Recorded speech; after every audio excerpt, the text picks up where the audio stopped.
You've been told eggs are the gold standard for protein, but after 60, that might be holding you back. What if there's a different protein that helps build muscle better, faster, and with fewer digestive issues? If stairs feel tougher or your arms feel weaker, this could be why. One powerful source, backed by studies, may increase muscle mass by up to 40%. Stick around, this might just change your daily routine. She didn't lose strength all at once. It happened in small silences. The morning she needed both hands to push herself up from the armchair. The day she realized the jar of pickles was too tight to open. The quiet decision to stop walking to the corner store because the hill felt steeper than before. No one warned her. No doctor called it by name. But her muscles were slowly starving, and she didn't even know it. You see, for many people past 60, the body doesn't stop because of age. It stops because it hasn't been fed what it needs to keep moving. It's not about eating less or moving more. It's about what kind of fuel you're giving to the one machine that keeps you standing, walking, holding, lifting, your muscle. Dr. Shigeaki Hinohara, the Japanese physician who lived past 100 and spent his life studying healthy aging, believed something simple yet powerful. It's not just about activity. It's about what gives you the strength to stay active. Movement begins not in the legs, but in the way we nourish the body to want to move again. Food is not just food. For the aging body, food becomes information.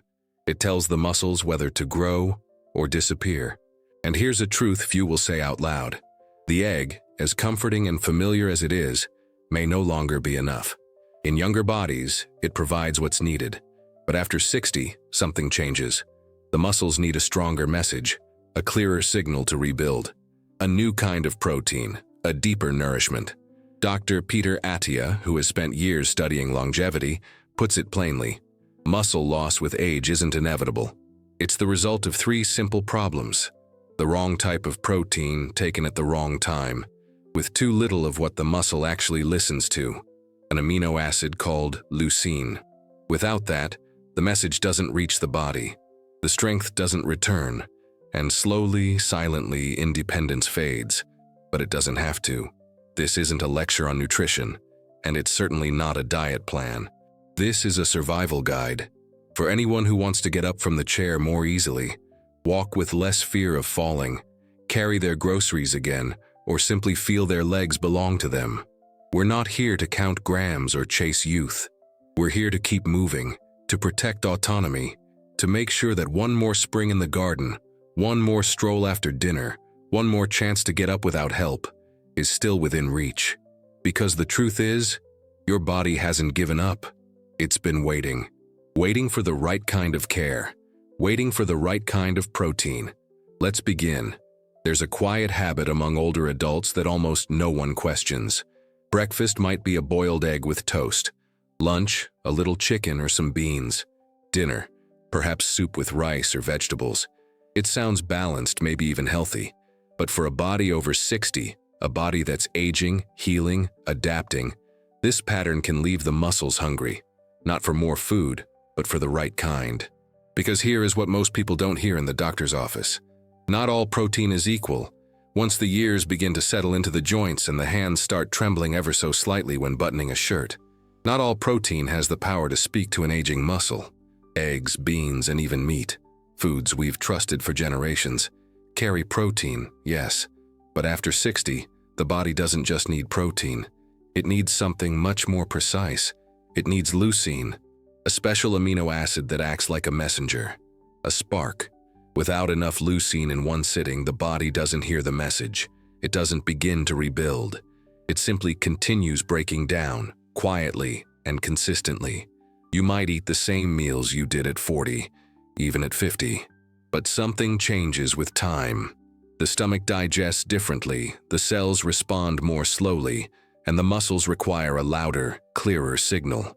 That's why a single egg, despite its reputation, may offer only half the signal your body needs to maintain strength.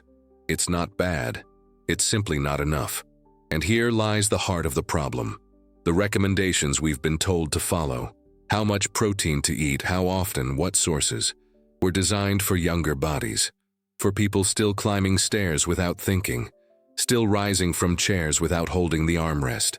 They don't apply to someone whose back tightens in the morning, whose thighs feel weaker after a long sit, whose legs need more attention to stay strong. Protein, at this stage, is not just about numbers. It's about quality, timing, and how well the body can absorb it. It's about feeding the body in a way that truly supports movement, recovery, and energy. Imagine watering a dry tree with a teaspoon and wondering why it doesn't bloom. That's what it's like to feed your muscles with the kind of protein that only maintains weakness.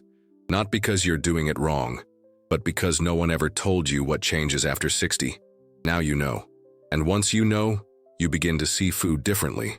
Not as a routine, not as habit, but as fuel for strength, for standing tall, for living fully. And something better is coming. Something that can speak to the body more clearly than an egg ever could. It's a quiet shift, the kind you don't notice at first. A little more effort to rise from bed.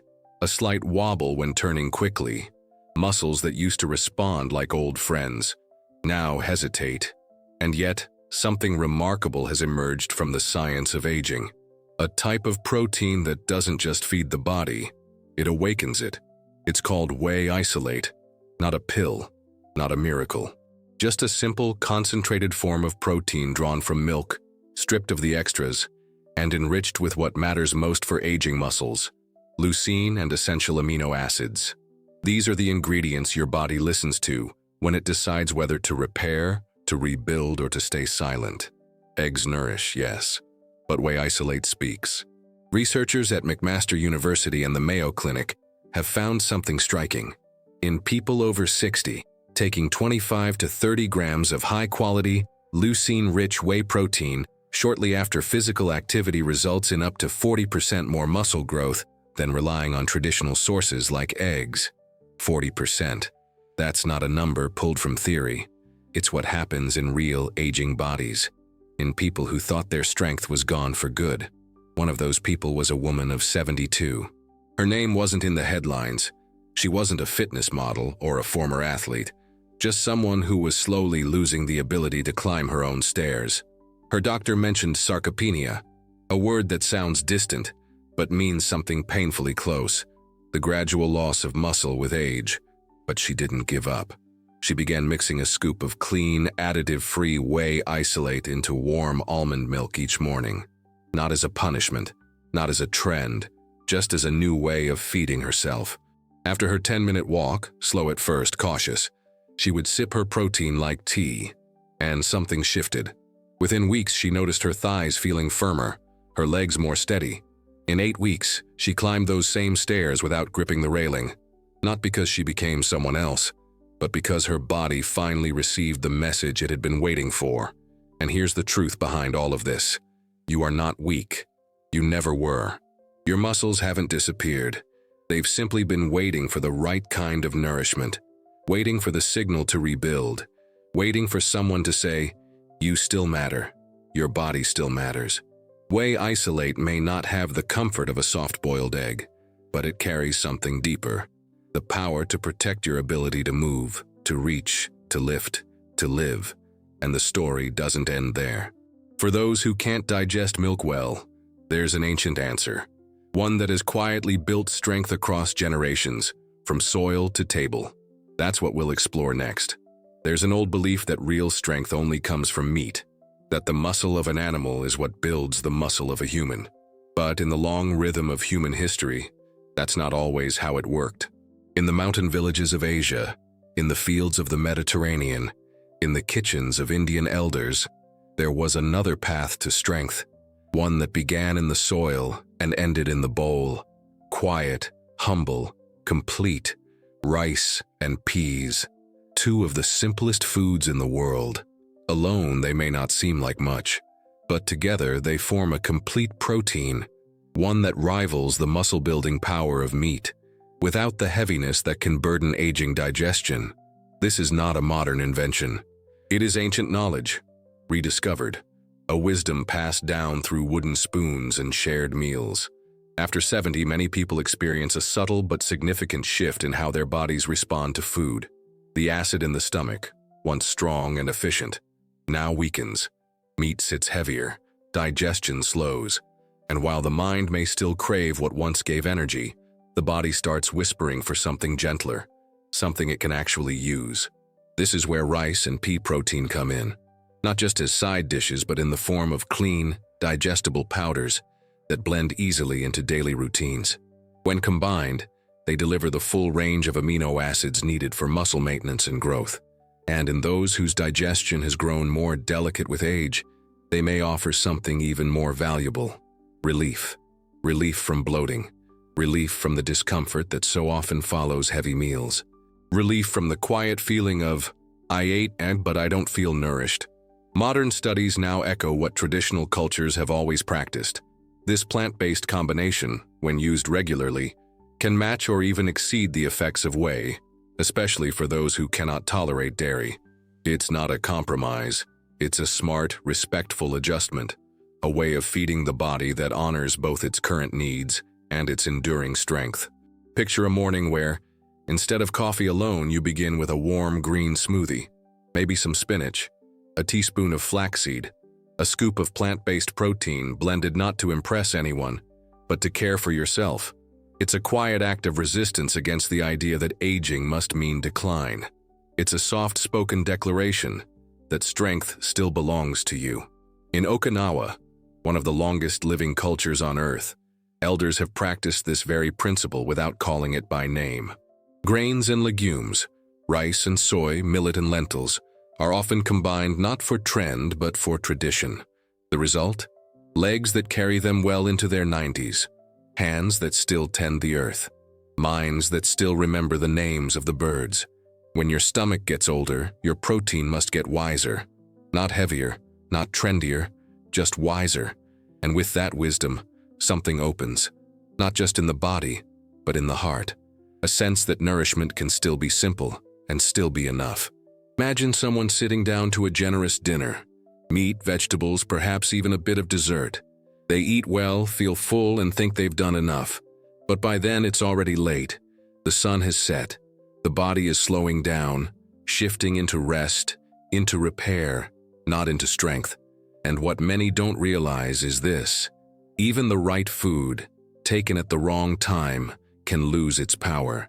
This is the timing trap, a quiet, overlooked pattern in the lives of many older adults. Most of the day passes with small meals, maybe a biscuit with tea, maybe soup for lunch. Then in the evening, the largest portion of protein arrives. But by that hour, the body is no longer in its prime state to build muscle. It receives the nourishment, yes, but like seeds scattered after the rain, much of it remains unused. Modern research is beginning to confirm what some cultures have long intuited. The body benefits most when protein is not saved for the end of the day, but shared evenly across breakfast, lunch, and dinner. In older adults, spreading protein across 3 meals can double the muscle-building effect compared to eating it all at once. Not more food, just better timing. And morning in particular is sacred. It's the moment when the body is most receptive, most ready. A time when cells awaken, when mitochondria, the tiny engines of our energy, are hungry for fuel. Starting the day with 20 to 25 grams of high-quality protein doesn't just nourish, it protects. Especially the thighs, the very muscles that determine how easily one can stand, walk, or rise from bed. In Japan, Dr. Shigeki Hinohara began each day not with heavy meals, but with small intentional portions. Protein-rich foods in the morning helped him stay mobile into his hundreds. He didn't wait for dinner to feed his strength. He nourished it before the day began. Now picture this: a warm shake with almond milk and plant protein, or a bowl of soft tofu with a spoonful of tahini, eaten slowly as sunlight creeps through the curtains. This is not about discipline, it is about rhythm.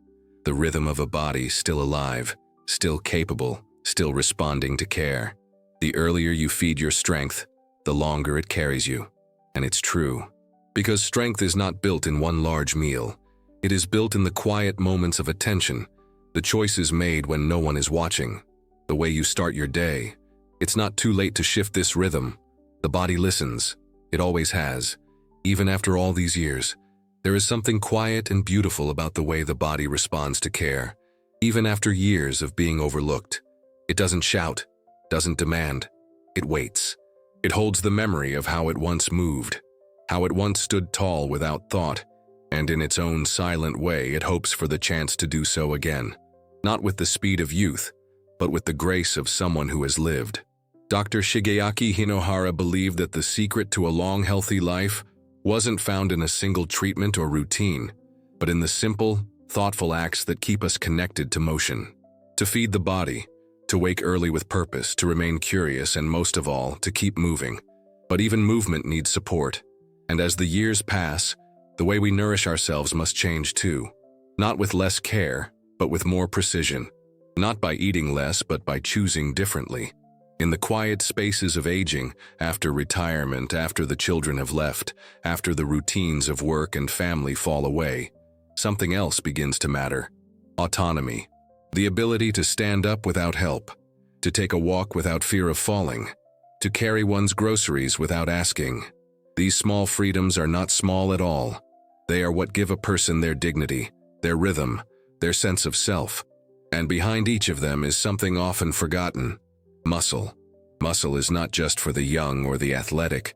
It is the very tissue of independence. It keeps the heart strong. It keeps the lungs open. It keeps the legs firm beneath us when we reach for the cupboard or climb the porch stairs. And yet, for many older adults, it slowly fades. Not because of age alone, but because it is not fed what it needs. We have been told for too long that a boiled egg is enough. That meat once a day will do. But after 60, the body speaks a new language. It asks for higher quality protein, for more leucine, for better timing. It needs to be reminded again and again that it is still meant to build, still meant to move. Dr. Peter Attia's research shows this clearly. Muscle loss is not a mystery. It is not irreversible. It is a consequence of habits that no longer match the body's needs. And when we begin to change those habits, gently, respectfully, the body listens. It begins to rebuild, not dramatically, not overnight, but gradually, with consistency and care. This is not about numbers on a scale or measurements in inches. It is about feeling steady when stepping into the shower, about having the strength to rise from a low chair without bracing, about the quiet confidence that comes from knowing your legs still belong to you. And it begins in the morning, with a scoop of the right protein, with a little more thought in how meals are spread across the day, with noticing how a plant-based shake feels in the stomach, how a walk, even a short one, pairs beautifully with nourishment time to support recovery.